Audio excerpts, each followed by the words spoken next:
Kita ke informasi lain, Saudara. Sayembara tangkap begal dengan hadiah uang 5 hingga 50 juta rupiah ala Gubernur Jawa Barat Deddy Mulyadi.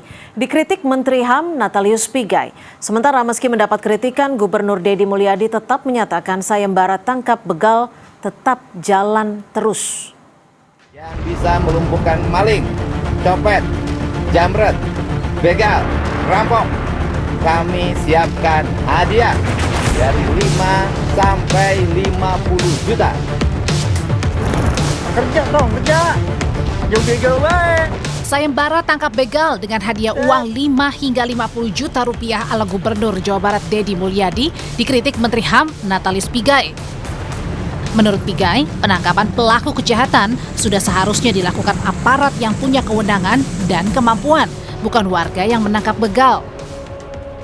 Anda membayar untuk menangkap orang. Kalau nangkap, gini, orang yang menangkap terlatih nggak? Sipil. Kalau sipil yang tidak terlatih, mukul dong ya. Darah-darah. Kalau kita tahu bahwa yang bersangkutan itu adalah begal, laporkan aja polisi. Nanti polisi menangkap yang bersangkutan, baru diproses hukum. Di luar selain lembaga atau instansi yang tidak diberi kewenangan, itu tidak boleh. Apalagi yang sifatnya vigilantisme, main hakim sendiri. Meski mendapat kritikan, Gubernur Deddy Mulyadi tetap menyatakan sayembara tangkap begal tetap berjalan. Gubernur Deddy klaim usai menggelar sayembara, warga jadi kembali berani keluar rumah bahkan saat malam hari. Deddy pun menegaskan jika tak ada sayembara, warga justru main hakim sendiri. Namun Deddy bilang meski yang menangkap adalah warga, polisilah yang akan memproses hukum pelaku. Terus, sayembara terus kan semenjak diumumkannya sayembara, bila dicek kan sekarang pertama warga jadi berani. Keluar rumah berani loh sekarang. Keliling warga berani. Bahkan ada yang malam-malam nongkrong, siapa tahu ada begal mau saya tangkap. Justru tidak ada sayembara, orang main hakim sendiri. Dengan ada sayembara maka jangan dibikin dia cedera. Ya tangkap aja, anterin ke polisi, saya kasih hadiah. Pesan ojek 3 guys, aduh. Gondang sedang tidak baik-baik saja guys. Pengawalan Pak. Kapolda Jawa Barat pun sebelumnya mendukung sayembara ala Gubernur Jawa Barat Deddy Mulyadi kepada warga yang berhasil menangkap pelaku begal. Menurutnya, sayembara tangkap begal bukan menggantikan tugas polisi. Polemik sayembara soal begal ini dikritik karena berlawanan dengan prinsip negara hukum karena berpotensi mendorong masyarakat mengambil alih fungsi aparat penegak hukum dan bisa memunculkan aksi main hakim sendiri. Tim Liputan, Kompas TV.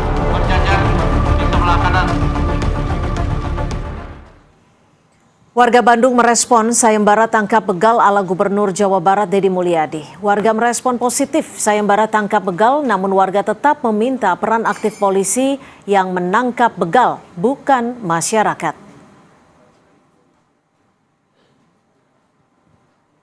Efektif sih menurut saya efektif ya Kak ya. Jadi setidaknya nih saya sebagai masyarakat awam jika menjumpai misalkan daerah-daerah tertentu yang rawan dengan adanya sayembara atau setidaknya informasi yang seperti inilah, itu artinya bahwa peran masyarakat itu pun juga dibutuhkan gitu. Ya semestinya mah yang berkewajiban kan polisi kan ya. Cuman nggak tahu gimana itu sampai ya ada sayembara. Berarti paling tepat ini untuk aparat ya Kang ya? Iya, mungkin yang seharusnya gitu, yang lebih wajib lagi karena ya dari pihak kepolisiannya. Kalau saya sebagai warga Kota Bandung ya, tanggapan saya sangat menarik sih sebenarnya. Cuman kan kembali lagi ke aparat ya itu yang menyelesaikan tugas itu. Apakah sayembara tangkap begal ala Gubernur Jawa Barat Deddy Mulyadi benar-benar efektif menekan angka kejahatan? Atau justru ini malah berlawanan dengan prinsip negara hukum karena berpotensi mendorong masyarakat mengambil alih fungsi aparat penegak hukum? Kita tanyakan ke dosen Fakultas Hukum Universitas Hasanuddin, Pak Hamid Awaludin. Selamat petang Pak Hamid. Saya langsung saja bertanya, apakah dari kacamata Anda sayembara tangkap begal ala Gubernur Jawa Barat ini bisa benar-benar efektif menekan angka kejahatan atau justru perlu dikritisi? Kalau toh dia dianggap efektif, itu hanya sementara karena ada iming-iming uang. Ya. Untuk jangka panjang justru menimbulkan keribetan hukum. Saya kasih contoh Anda ya. Sedangkan polisi menangkap seorang penjahat, itu masih bisa diperadilankan. Padahal dia punya kewenangan sesuai SOP dan seterusnya.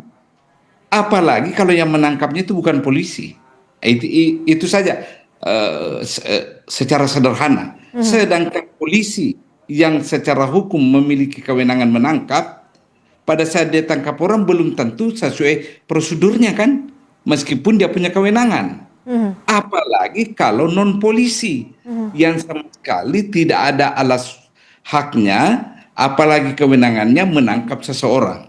Itu pertama. Yang kedua, menjaga ketertiban tidak identik dengan melanggar aturan. Yang saya khawatir, apa yang dilakukan Bapak Gubernur ini masuk dalam kerangka yang dipostulatkan oleh Machiavelli, bahwa the end justifies the means. Tujuan menghalalkan cara. Itu bahaya sekali. Oke. Bahaya. Jadi, kenapa? Silakan. Kenapa saya tidak sependapat dengan ini? Dalam kondisi ekonomi bangsa kita, individu dalam masyarakat itu morat-marit, tiba-tiba ada orang yang menawari uang, maka orang yang ditawari akan menggunakan semua cara demi uang itu. Pasti itu. Karena mereka dalam keadaan ekonomi susah. Oke, artinya Anda cukup mengkritisi hal ini. Lalu apa sebenarnya yang bisa dikatakan ini adalah sesuatu yang mungkin bisa dikatakan tidak boleh dibenarkan? Faktor-faktor apa saja menurut Anda? Pertama, secara sosiologis, ya bisa saja orang karena kebutuhan uang dia sembarang nangkap. Yang penting dia tangkap seseorang, dia bawa ke polisi. Kan hanya begitu kan? Nah, dia tangkap seseorang, dia bawa ke polisi demi uang, itu bisa. Kedua, bahayanya dia bisa bereskalasi dan masuk dalam kategori main hakim sendiri. Ingat beberapa waktu lalu seseorang dihakimi oleh massa hanya diduga pencuri ayam, bisa ujung-ujungnya ini seperti ini.